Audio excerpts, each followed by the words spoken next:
अस्सलाम वालेकुम 7 class students. आज हमारी मैथ्स की क्लास नंबर 26 है इंशाल्लाह। और प्रीवियस क्लास में हमने अलजबरा की एक्सरसाइज 8A कंप्लीट कर ली थी। आज हम एक्सरसाइज 8B स्टार्ट करेंगे।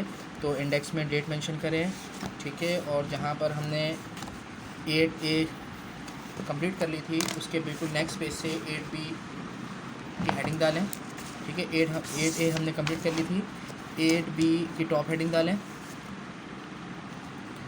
और लाइन ड्रॉ करें। आज की डेट मेंशन करें, एक्सरसाइज 8B, ठीक है। और एक्सरसाइज 8B में सबसे फर्स्ट क्वेश्चन हम कॉपी कर लेंगे। फर्स्ट क्वेश्चन क्या है, अरेंज। आप कंप्लीट क्वेश्चन लिखेंगे, मैं सिर्फ रीड कर देता हूँ। Arrange the following expressions in ascending and descending order of the variable indicated. कह रहे हैं ये जो एक्सप्रेशंस आपको गिवन हैं इनको आपको अरेंज करना है, ठीक है। फर्स्ट पार्ट हम लिख लेते हैं, ये कंप्लीट क्वेश्चन आपको लिखना है। उसके बाद फर्स्ट पार्ट आपको कॉपी करना है। 7x - 4 plus 5x² - 3x² bracket में x, ठीक है। तो हमें ये जो एक्सप्रेशन है ये हमें अरेंज करनी है। तो अरेंज किस में करनी है हमें, पहले हमें अरेंज असेंडिंग ऑर्डर में करनी है, फिर डिसेंडिंग ऑर्डर में करनी है, ठीक है। तो सबसे पहले हम असेंडिंग ऑर्डर में अरेंज करते हैं। तो यहाँ पे हेडिंग डालेंगे असेंडिंग ऑर्डर, ठीक है। सबसे पहले असेंडिंग ऑर्डर में हम चेंज करते हैं और उसके बाद हम डिसेंडिंग ऑर्डर में चेंज करेंगे। तो डिसेंडिंग ऑर्डर की भी हेडिंग डाल देते हैं हम, ठीक है, डिसेंडिंग ऑर्डर। अब असेंडिंग ऑर्डर किसे कहते हैं, असेंड का मतलब होता है चढ़ना, नीचे से ऊपर चढ़ना। यानी असेंडिंग जब ये वर्ड मैथ्स में आएगा तो इसका मतलब होता है छोटा फिर बड़ा फिर बड़ा फिर बड़ा, यानी स्मॉलर से स्टार्ट करके लार्जर की तरफ जाना। तो हम सबसे पहले देखेंगे कि इसमें सबसे स्मॉल टर्म कौन सी है और हमें पता कैसे चलेगा, एक्स को देखते हुए। ये जो एक्स ब्रैकेट में लिखा हुआ है यहाँ पे आपको कहा गया था ऑफ द वेरिएबल इंडिकेटेड, जो वेरिएबल इंडिकेट किया हुआ है उस वेरिएबल को देखते हुए अरेंज करना है। यानी अब देखना है कि सबसे छोटा x किस टर्म में है, तो वो सबसे छोटी टर्म होगी। यहाँ पे x² है यानी x 2 टाइम्स है, यहाँ पे 5x² था, यहाँ पे 3x³ था, सॉरी ये क्यूब है, ठीक है, ये क्यूब है। यहाँ पे x 3 टाइम्स है, यहाँ पे x 2 टाइम्स है, यहाँ पे x 1 टाइम है। यानी जब कोई पावर नहीं होती तो 1 पावर होती है। यानी ये 1 है, ये 2 है, ये 3 है और यहाँ पे x है ही नहीं, तो इसका मतलब है ये x यहाँ पे 0 है। तो सबसे छोटा x कहाँ पर है, या ये सबसे छोटा है, ये सबसे छोटा है, ये सबसे छोटा है, या इस टर्म में सबसे छोटा है, इस टर्म में सबसे छोटा x है। तो हम यहाँ पे लिख लेंगे। आप बोलेंगे यहाँ पे तो x है ही नहीं, x नहीं है तो इसका मतलब है x 0 है यहाँ पे। तो x 0, उसके बाद x 1 वाली टर्म आ जाएगी, ठीक है, 7x। और 7 के साथ प्लस था तो प्लस शो कर दी, तो कि यहाँ पे स्टार्ट में प्लस शो नहीं होती। अब ये टर्म सेंटर में आई है, मिडिल में आई है, तो प्लस साइन शो करेंगे। तो ये टर्म हो गई, ये टर्म हो गई। अब 1 के बाद कौन सी टर्म आएगी, 2 वाली, ठीक है, x को देखते हुए। प्लस 5x², उसके बाद -3x³। ये आपका असेंडिंग ऑर्डर में अरेंज हो गया। असेंडिंग ऑर्डर किसे कहते हैं, सबसे छोटी टर्म, फिर उससे बड़ी टर्म, फिर उससे बड़ी टर्म, फिर उससे बड़ी टर्म। और टर्म जो है स्मॉलर लार्जर नंबर को देख के नहीं होती, साइन को देख के नहीं होती, बल्कि वेरिएबल को देख के होती है। ये जो वेरिएबल आपको इंडिकेट किया हुआ है इस वेरिएबल को देखते हुए आपको अरेंज करना है। तो असेंडिंग ऑर्डर का मतलब क्या था, स्मॉलर से लार्जर की तरफ। अब हम देखेंगे डिसेंडिंग ऑर्डर। डिसेंडिंग किसे कहते हैं, बड़े से छोटे की तरफ। डिसेंडिंग का मतलब होता है उतरना, ऊपर से नीचे आना। यानी पहले लार्जर, फिर उससे स्मॉलर, फिर स्मॉलर, फिर स्मॉलर। तो सबसे लार्जर कौन सा है, ये वाला -3x³। उससे स्मॉलर कौन सा है, स्क्वायर वाला 5x²। उससे स्मॉलर कौन सा है, 7x वाला। और सबसे स्मॉलर कौन सा है, 4, क्योंकि इसमें x 0 है। देखें x3, x2, x1, x0, ये आपका अरेंज हो गया। इसके बाद हम पार्ट 2 कर लेते हैं। पार्ट 2 क्या गिवन है हमें, पार्ट 2 हमें गिवन है 2x² प्लस 7 - 3x। और ये क्वेश्चन भी x को देखते हुए अरेंज करना है, ठीक है। तो सबसे पहले हेडिंग क्या डालेंगे, असेंडिंग ऑर्डर। सबसे पहले असेंडिंग ऑर्डर में इसको अरेंज करेंगे, उसके बाद डिसेंडिंग ऑर्डर में हम इसको अरेंज करेंगे, ठीक है, डिसेंडिंग ऑर्डर में अरेंज करेंगे। तो असेंडिंग ऑर्डर का मतलब क्या है, सबसे पहले छोटा, फिर बड़ा, फिर बड़ा। तो यहाँ पे देखें x1 है, यहाँ पे x0 है, यहाँ पे x2 है। तो सबसे छोटा x किस टर्म में है? इस टर्म में, इस टर्म में, इस टर्म में। कौन सी टर्म में सबसे छोटा x है? शाबाश, 7 वाले टर्म में। यानी 7 वाले टर्म में x है ही नहीं, तो यानी x 0 टाइम्स है। तो यहाँ पे सबसे पहले 7 वाली टर्म आ जाएगी। उससे बड़ा x, उससे लार्जर x कौन सी टर्म में है? ये वाली टर्म में है। तो कि यहाँ पे सिंगल x है और यहाँ पे डबल x है, तो ये वाली टर्म लास्ट में आ जाएगी। ये आपका असेंडिंग ऑर्डर में चेंज हो गया। इसके बाद डिसेंडिंग ऑर्डर में मतलब है सबसे बड़ी टर्म ये आ गई, उससे छोटी टर्म ये आ गई और सबसे छोटी टर्म ये आ गई। आंसर हो गया। ठीक है, इसके बाद पार्ट 3 कर लेते हैं हम जल्दी से। बहुत आसान है आज की क्लास। पार्ट 3 क्या गिवन है आपको? पार्ट 3 गिवन है हमें 4b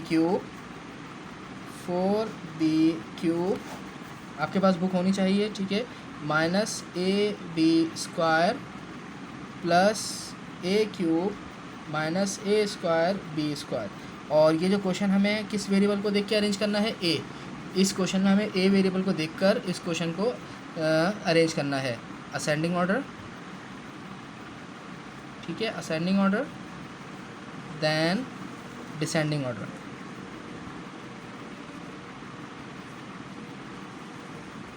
ठीक है, क्वेश्चन चेक कर लेते हैं एक दफ़ा। अब देखते हैं कि सबसे हमें कौन से वेरिएबल को देख के करना है? ए वेरिएबल को देख के। तो ए वेरिएबल को देखें, सबसे छोटा ए वेरिएबल कहाँ पर है? इस टर्म में A1 है, इस टर्म में A³ है, A3 टाइम्स है, इस टर्म में A2 टाइम्स है और इस टर्म में A है ही नहीं, यानी A0 है। तो सबसे पहले ये वाली टर्म आ जाएगी, ठीक है, यानी इसमें A है ही नहीं, सबसे छोटा A है। उसके बाद ये वाली टर्म आ जाएगी, यानी A1 टाइम्स है। उसके बाद ये वाली टर्म आ जाएगी, यानी इसमें A2 टाइम्स है। और लास्ट में ये वाली टर्म आ जाएगी, इसका मतलब क्या है? A3 टाइम्स है। और डिसेंडिंग ऑर्डर में क्या करेंगे? सबसे बड़ी टर्म आ जाएगी, फिर उससे छोटी टर्म आएगी, फिर उससे छोटी टर्म आ जाएगी और लास्ट में सबसे छोटी टर्म आ जाएगी। ठीक है, तो ये आपका आंसर हो गया। आपने क्वेश्चन को दोनों ऑर्डर में अरेंज कर लिया है, असेंडिंग ऑर्डर में भी और डिसेंडिंग ऑर्डर में भी। उसके बाद हम नेक्स्ट क्वेश्चन करते हैं। ठीक है, पेज नंबर 117 पर क्वेश्चन नंबर 1 हमारा हो चुका है। पार्ट 4 कट कर दें। ठीक है, आपको अच्छे समझ आ चुके हैं, पेज भी कंप्लीट हो गया। अब क्वेश्चन नंबर 2 पर आ जाते हैं, आज का लास्ट क्वेश्चन। ठीक है, क्वेश्चन पेज नंबर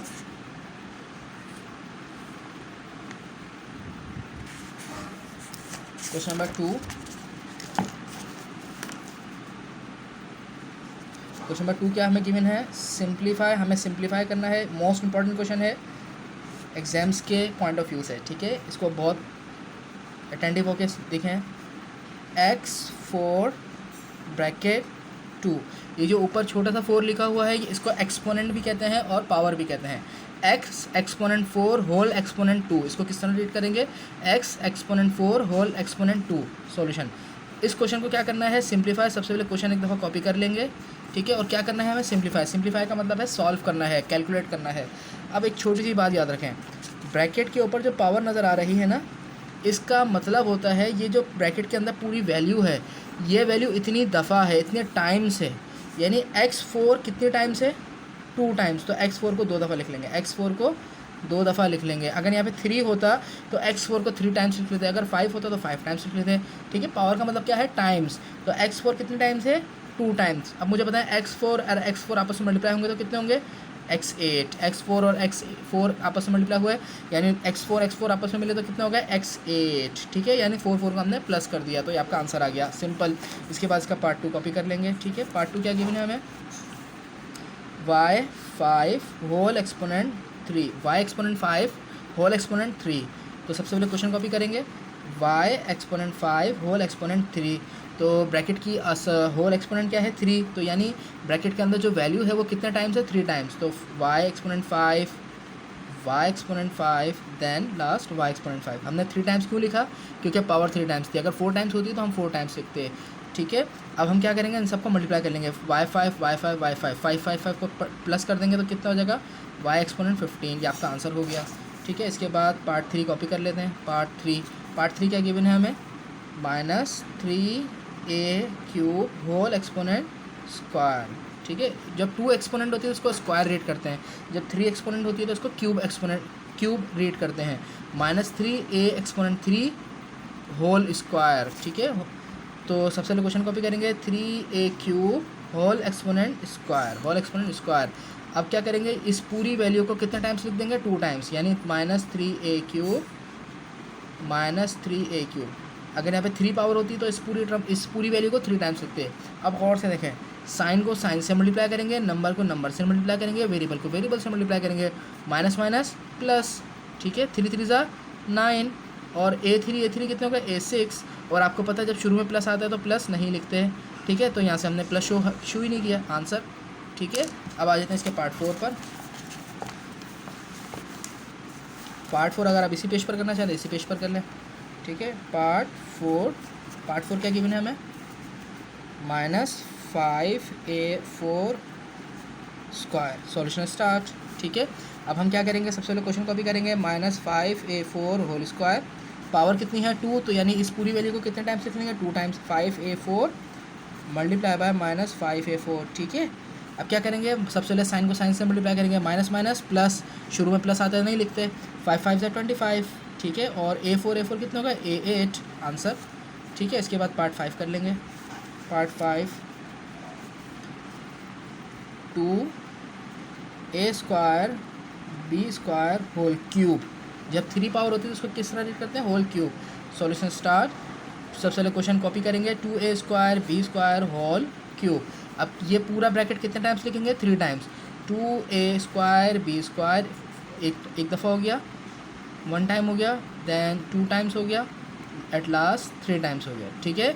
यानी इस ब्रैकेट को हमने 3 टाइम्स लिख दिया। अब क्या करेंगे, साइन को साइन से मल्टीप्लाई करेंगे, नंबर को नंबर से, और वेरिएबल को वेरिएबल से, प्लस प्लस प्लस, सबकी साइन प्लस है तो यहाँ पे नीचे प्लस आएगा, ज़रूरत नहीं है लिखने की। 2 2 ज़ा 4, 4 2 ज़ा 8, जब 2 2 ज़ा 4, 4 2 ज़ा 8, ठीक है। और a स्क्वायर सेम वेरिएबल से सॉल्व होगा, तो a स्क्वायर कितने हो गए, a6। इसमें b स्क्वायर कितने हो गए, b6 आंसर, ठीक है, आंसर हो गया ये आपका। तो आज हमने एक्सरसाइज 8b स्टार्ट की और क्वेश्चन नंबर 1 में अरेंजमेंट की, पार्ट 1 हो गया। क्वेश्चन नंबर 1 का पार्ट 1, पार्ट 2, पार्ट 3 कर लिया, पार्ट 4 कट कर दिया। क्वेश्चन नंबर 2 का 1 2 3 4 5 कर लिया, पार्ट 4 को कट करते हैं, ठीक है। इंशाल्लाह नेक्स्ट क्लास में हम नेक्स्ट क्वेश्चंस कंप्लीट करेंगे। यहाँ तक काम करें, मुझे चेक कराएं, जो चीज़ समझना है मुझसे पूछें। अस्सलामु अलैकुम वरहमतुल्लाहि वबरकातुहू।